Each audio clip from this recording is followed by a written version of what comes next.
오늘도 수예배 자리에 나오신 여러분들을 환영하고 축복합니다. 오늘 이 시간 부족한 자의 입술을 통하여 선포되는 말씀 가운데 이 패역한 세대 가운데 우리가 어떻게 살아가야 할지 찾고 결단하는 그런 시간 되시기를 바랍니다. 오늘 준비한 말씀은 올해 초에 우리 청년부에서 청년들과 함께 나눴던 말씀입니다. 말씀을 준비하면서 시간이 되면 장년들과도 함께 나눴으면 좋겠다 생각을 하였고, 그래서 오늘 가지고 나오게 되었고, 이 자리 가운데 있는 청년들은 다시 한번 이 말씀을 들으면서 생각하고 인생의 지표로 삶을 찾을 수 있는 그런 시간 되시기를 바랍니다. 또한 오늘 이 말씀은 지금은 은퇴하셨는데 이름만 되면 아실 만한 그 목사님께서 쓰신 글을 보고 거기에서 영감을 얻어서 말씀을 준비한 것입니다. 표절했다고 할 수 있을까 봐요. 이야기 드립니다. 오늘 말씀의 주인공인 야곱의 이야기를 통하여서 믿음의 사람들이 살아가야 할 삶은 어떠한 삶인지, 그리고 그 길을 확인하고 결단하는 그런 시간 되시길 바랍니다. 야곱은 자신이 이루고자 하고 싶었던 모든 것들을 대부분 다 이루고 얻었던 그런 사람입니다. 거부가 되었고 한 가문의 족장이 되었고 사랑하는 여인과 결혼했고 또 많은 자녀들을 낳게 되었습니다. 그런 그가 그의 아들 요셉을 따라서 이집트 왕 바로를 만났을 때 자신의 일생을 한마디로 정리합니다. 오늘 본문에서 본 것처럼 나그네 길의 세월, 험악한 세월. 야곱은 자신의 인생을 이렇게 정의하고 있습니다. 창세기를 자세히 보시면 야곱이 험악한 세월을 보낸 그 대부분은 그의 가정으로부터 시작되었습니다. 어머니의 사랑을 받았지만 아버지는 형을 더 사랑하였습니다. 형과의 관계는 좋지 않았고 태어나면서부터 형의 발 뒤꿈치를 잡고 나왔습니다. 형의 장자권을 뺏기 위해서 떡과 팥죽을 내밀기도 하였습니다. 또한 외삼촌이자 장인인 라반과의 관계, 배우자들과의 관계, 자녀들과의 관계, 이 모든 것이 야곱이 살아온 험악한 세월의 원인이 되었습니다. 하나님은 야곱의 험악한 세월 이야기를 창세기 25장부터 49장까지 정말 창세기의 반절에 걸치는 그런 양으로 기록하고 있는데, 물론 중간중간에 다른 이야기들이 끼어 있지만 야곱의 이야기는 그럼에도 불구하고 창세기에서 상당량의 부분을 차지하고 있습니다. 창조와 족장의 이야기를 다룬 이 창세기에서 야곱의 이야기가 이토록 많은 이유는 야곱의 험악한 세월이 이 시대를 살아가는 그리스도인들에게도 일어날 수 있고, 또한 우리의 삶에서도 우리가 어떻게 살아야 하는지 그 해답을 찾을 수 있도록 제시해 주기 때문이 아닐까 생각을 합니다. 한 가지 우리가 주의 깊게 봐야 될 것은 무엇이냐면, 야곱이 험악한 세월을 살았던 그 원인은 하나님을 믿지 않았기 때문이 아닙니다. 야곱이 보낸 험악한 세월의 대부분은 그가 형을 피해서 도망하던 중에 베델에서 하나님을 만나고 하나님께 약속을 받은 그 이후에 생겨납니다. 그리고 그 험악한 세월 중에서도 가장 비참하고 가장 힘들고 어려웠던 그 순간은 언제냐면은 그가 브니엘에서 하나님의 사자와 씨름하고 난 후에 하나님께 이스라엘이라는 이름을 받고 난 이후에 일어나게 됩니다. 하나님은 이러한 야곱의 모습을 통하여서 우리에게 말씀하시고자 하는 바가 있으시기에 성경의 시작인 이 창세기에서 야곱의 이야기를 많이 기록하신 것이 아닐까 생각합니다. 야곱의 이름은 그 뜻이 발꿈치를 움켜쥐다, 속이다, 사기꾼이라는 의미를 가지고 있습니다. 그리고 그 이름의 뜻처럼 야곱의 인생은 정말로 그랬습니다. 그의 삶은 온통 무언가를 자신이 손에 쥐면서 살고 싶어 하는 그러한 인생이었습니다. 심지어 하나님에게까지도 씨름하여 꼭 이겨서 축복을 얻어야겠다라는 그 욕심으로 그 축복을 듣게 됩니다.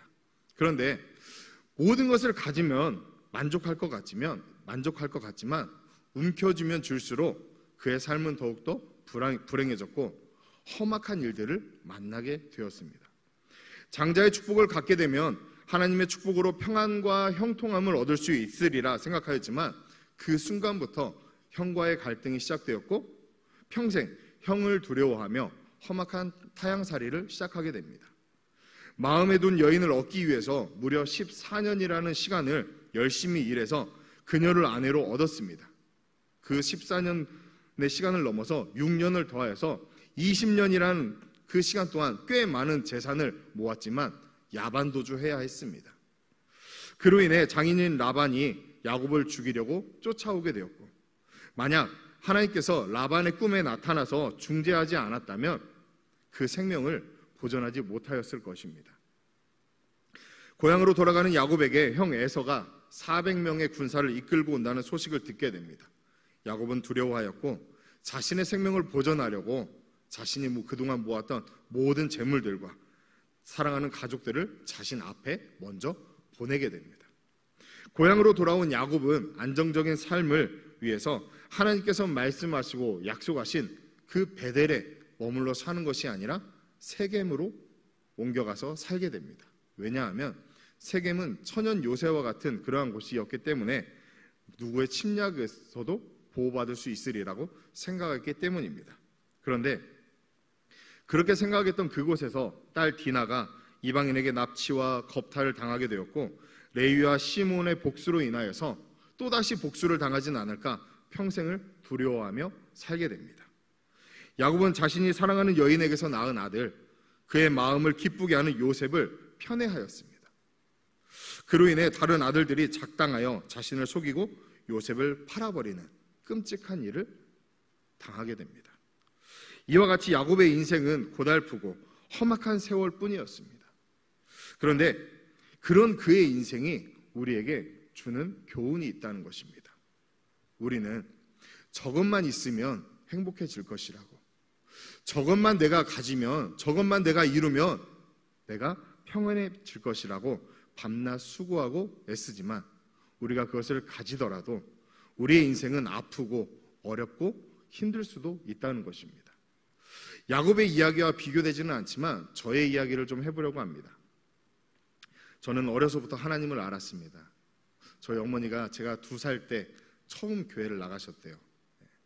그래서 2살 때 어머니가 교회 나가시면서부터 정말 열심으로 섬기셨거든요. 그래서 그때부터 저는 좀 어려운 삶을 살았습니다. 어릴 때는 교회 가기 싫어하잖아요. 그래서 좀 어려운 삶을 살았는데, 그럼에도 감사하게도 중학교 2학년 때 하나님을 만나는 경험을 하게 됩니다. 중학교 2학년이면 북한도 못 쳐들어온다는 그 나이인데 과연 그 하나님 만난 경험으로 인해서 하나님만을 온전히 섬겼느냐? 아닙니다. 다시 세상으로 돌아갔고 세상 가운데 살게 됩니다. 세상 문화가 더 좋았던 저는 제 마음대로 살았고, 어려서부터 가난한 집이었던 그 탓에 학업에 대한 권유에도 불구하고 돈을 버는 일에 매진하였습니다. 당시 저는 스스로 생각할 때 그래도 다른 사람에 비해서 그래도 좀 순탄하다라고 생각했던 것 같습니다. 다른 친구들에 비해서 일을 일찍 시작한 터라 주머니 사정이 괜찮았을 때가 많이 있었고요. 그렇게 다른 친구들의 부러움을 살 때도 종종 있었던 것 같습니다. 믿거나 말거나지만 지금은 나이가 먹고 살이 찌고 해서 그러는데, 어릴 때는 저희 집사람도 안 믿습니다. 어릴 때는 봐줄만 했습니다. 저희 청년들도 안 믿습니다. 봐줄만 했어요. 길을 가다 보면 간간히 여자친구들이 삐삐번호 물어볼 정도로 괜찮았습니다. 집에 있으면 저희 매형이 집에 제발 좀 전화 좀 오게 하지 말라고 그럴 정도로 괜찮았는데, 외모도 괜찮았고,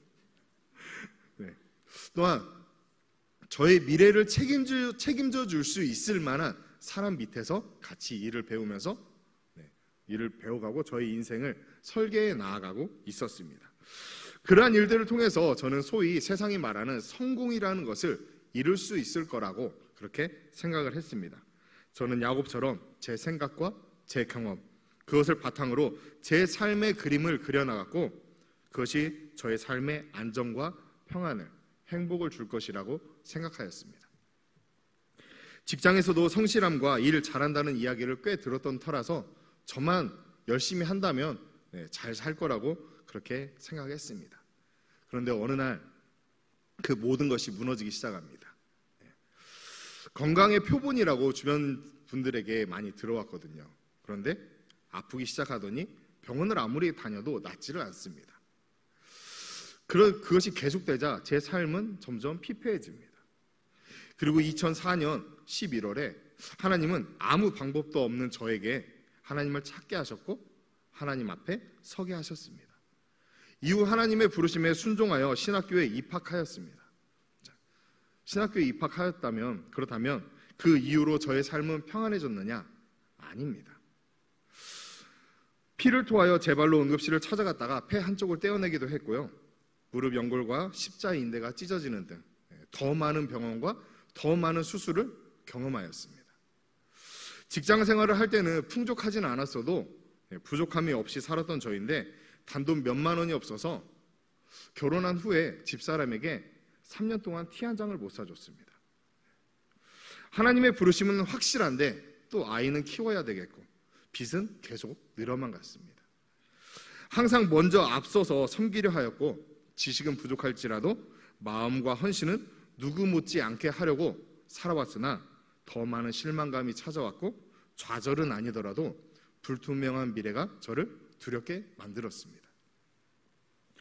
제가 보기에는 최선이고 정답이고 마땅한 말을 행하면 하나님께서 모든 문제를 해결해 주실 거라고 그렇게 생각했는데 하나님은 저의 계획, 저의 최선, 그리고 제가 생각하는 가장 좋은 선택들이 아니라 비록 아무런 가능성이나 변화가 보이지 않아도 하나님의 말씀에 따라서 주님을 의지하고 신뢰하고 기다리기를 원하셨던 것 같습니다. 주님께 모든 것들을 맡긴다고 고백하면서도 당장 눈앞에 어려움이 생기면 저의 경험과 저의 생각대로 행하게 됩니다. 코로나가 수많은 사람들의 그 삶을 송두리째 바꾸어 놓았고 목회자라고 하여서 예외가 아닙니다. 기존 목회자의 삶은 부목사로 섬기다가 청빙받아서 20년 동안 목회 잘하고 그리고 원로 목사가 되어서 은퇴하는 것이 보통이었습니다. 그런데 코로나로 인하여 문 닫는 교회가 한둘이 아니었습니다. 목회자 안에도 목회의 패러다임이 바뀌었고 그 바뀌는 패러다임에 발맞추어서 자신의 목회 방향을 찾는 사람도 있지만 그렇지 못하고 여전히 헤매는 사람도 많이 있습니다. 또 이후로는 현실이 아니라 우리가 영화에서나 보던 가상현실 세계가 우리의 삶 가운데 이루어질 거라는 전문가들의 이야기도 있고 지금은 눈으로 보이는 정도이지만 앞으로는 손으로 만져지고 느껴지고 냄새까지 나는 그런 현실이 이루어진다고도 합니다. 그로 인해서 교회는 더욱더 설 자리를 잃게 될 것이라는 전문가들의 의견도 있습니다. 어떠한 미래가 우리를 기다리고 있는지 전혀 알 수가 없습니다. 때로는 지금 당장 내 눈앞에 있는 문제를 두고 하나님 이것만은 해결해 주셔야 됩니다. 하나님 이 날이 마지막인데 이 날까지는 어떻게 좀 해주셔야 됩니다. 하나님 솔직히 이거는 아니잖아요. 하나님 일한다고 다 포기했는데 왜 이렇게 제 삶은 퍽퍽하고 어려움 가운데 있나요? 이것만큼은 좀 해두셔야 되지 않나? 그렇게 기도할 때도 많이 있었습니다. 마치 야곱처럼 하나님이 이끄시는 길을 간다고 하면서도 원하는 것을 손에 쥐고 싶었고 제가 보기에 좋은 대로 원하는 대로 제 생각에 최선의 방법으로 그 길을 결정하고 또 그 길을 가고 싶어 했습니다. 그러나 하나님은 제가 원하는 것이 아니라 제가 원하는 것이 이루어지지 않더라도 언제나 행복하고 넉넉한 삶으로 저를 인도해 주신 것 같습니다. 넉넉하다는 것은 재정적인 넉넉함이 아닙니다. 마음의 평안과 여유를 허락해 주신 것입니다. 제가 청년들에게는 한 2번 정도 이야기한 것 같은데 저보다 2살 많은 누나가 있습니다. 2살 많은 누나가 있는데 그 누나의 큰아들이 올해 24살이에요. 저 그렇게 많이 안 먹었는데 저희 누나가 일찍 결혼을 해서 그렇습니다. 근데 이 누나의 아들이 고등학교 때 저희 집에 와서 한 3주 정도 방학 때 3주 정도 한 달 정도 있다 간 적이 있습니다. 저희 집에 있다가 지네 집에 가가지고 지네 엄마한테 그랬대요. 엄마 삼촌네 집은 진짜 가난하거든? 근데 행복해. 그랬다고 하더라고요. 이처럼 하나님은 제가 원하는 것이 아니어도 언제나 행복하고 평안하도록 만들어 주셨던 것 같습니다. 야곱의 인생을 보면 고난의 연속이지만 그의 인생 마지막 때가 되어서야 요셉을 위하여 기도해주며 하나님께서 야곱에게 찾으셨던 이전과는 다른 고백, 그 고백을 하게 됩니다. 창세기 48장 15절에서 16절 말씀입니다. 우리 화면을 보면서 함께 읽도록 하겠습니다. 그가 요셉을 위하여 축복하여 이르되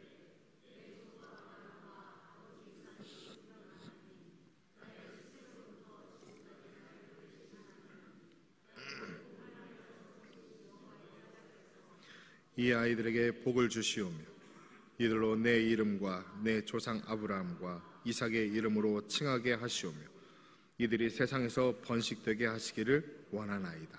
아멘. 야곱은 자신의 삶을 자기 마음대로 쥐고 살려고 하다가 험악한 세월을 살았지만 마지막 자신의 죽음을 앞두고서야 지금까지 자신을 지키신 분은 하나님이시라고 고백합니다. 방금 보신 창세기 48장 말씀에서 출생으로부터 지금까지 나를 기르신 하나님, 나를 모든 환난에서 건지신 여호와. 야곱은 하나님이 자신을 지금까지 기르셨고 그 모든 어려움에서 건져내셨다고 고백하면서 지금까지 손에 쥐고자 하였던 그 모든 것들을 내려놓게 됩니다. 야곱은 자기 뜻에 따라 움켜쥐고 살고자 하는 사람이었습니다. 그럼에도 불구하고 하나님은 야곱을 선택하셨고 그의 이름까지도 바꾸어 주셨습니다. 야곱의 새 이름 이스라엘은 하나님이 주도하시다, 하나님이 이기시다라는 뜻을 가지고 있습니다. 이 이름은 결코 야곱에게 어울리는 이름이 아닙니다. 하나님을 만나 씨름하면서도 하나님을 이기려고 애썼고 결국 하나님의 축복을 받으려고 했던 사람이 야곱이었습니다.